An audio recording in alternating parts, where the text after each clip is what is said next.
Hello YouTube, this is the Bucket coming at you today with my I.N.A Tiger. This is a double action, single action firearm chambered in 32 Smith and Wesson Long. I want to talk a little bit about the history of this company, the history of this firearm, talk about the specs, talk about what I think about shooting this firearm, and kind of some of the things that I've had to deal with owning this particular firearm. So let's first talk about the founding of the company. So the company was founded in 1949, but it actually has a history further back than that. So a Brazilian officer was in Denmark, and this was in the 1940s. And at the time, Denmark was really nervous about being invaded by the Germans, and they did not want to lose all of their patents to the Germans. So they gave the patents to their machine guns to this Brazilian officer, and he brought it back to Brazil. And at the end of the war, he came back to bring back their patents, and they were so appreciative, they said, we want to allow you guys to be able to produce machine guns and we're as a gift. And so they came back to the country. They actually made some of these machine guns and sold them to the Brazilian military, and the company I.N.A, which is Indústria Nacional de Armas, was founded. And that's where they started. And with so many manufacturers, when you have a military contract, that allows you to expand your business and to get into different things, and that's where they came up with this. Now this is pretty much a copy of a Smith and Wesson Model 10, and it's chambered in 32 Smith and Wesson Long. So here's a example of a 32 Smith and Wesson Long cartridge.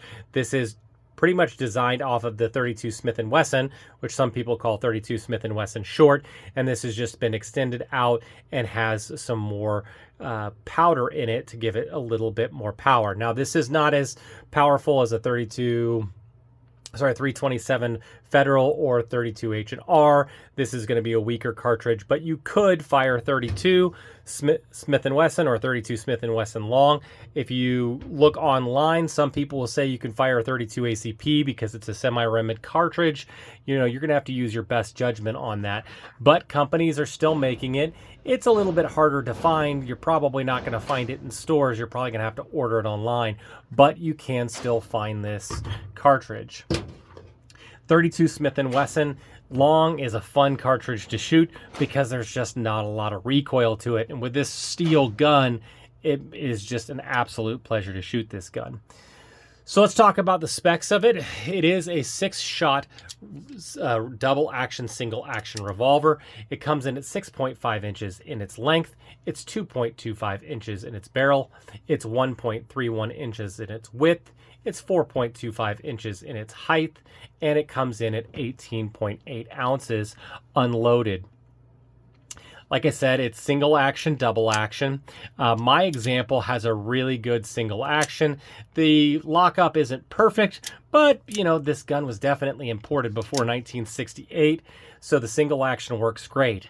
The problem with my gun is the double action does not work very well at all. You can get it to rotate the cylinder, but the lockup is very, very dangerous. It will work on a couple of the cylinders, but not on others. And so this is kind of a dangerous gun for the double action. Now for me, because I could keep it in the safe and I know I'm only going to shoot it single action, that's not such a big deal. But the problem that you get into is sourcing parts for this. They don't manufacture these guns anymore, and they aren't direct copies, so sourcing parts can be kind of difficult.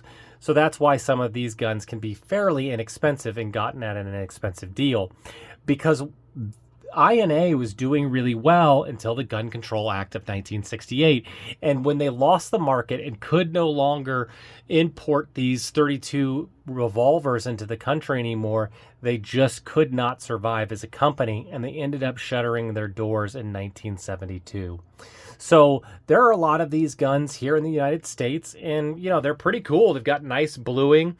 The single action trigger pull is really nice. The double actions pretty heavy. I like that it's got these nice wood grips with these cool I.N.A medallions in both sides.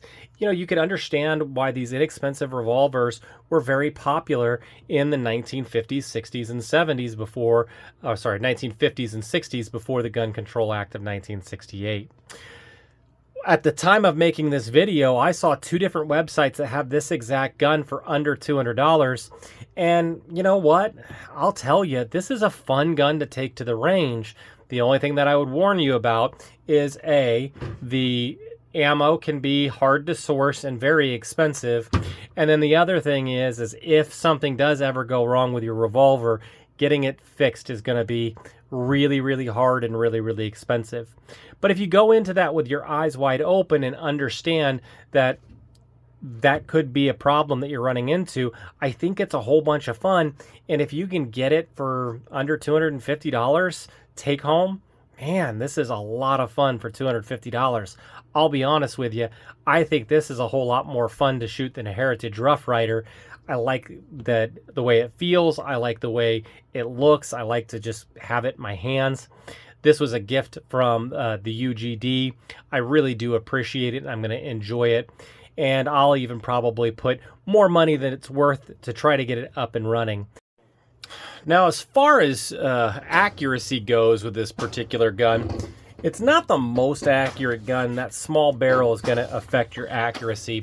So at 7 yards, I was shooting a little left with it, but I kept it all on all in the 8 ring with one flyer off here to the 7 ring.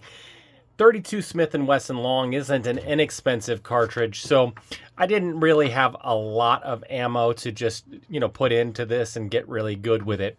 But I think that if I put forth a lot of effort, I could get this to, really perform the way I wanted to. Shooting single action's pretty easy.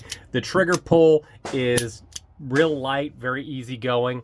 As far as if the double action works, it is long and it is pretty heavy. So I think this could be something that would be really fun to shoot at the range. I love the way that it felt in the hand, and it was just a blast to shoot. 32 is such a fun round to shoot for sure.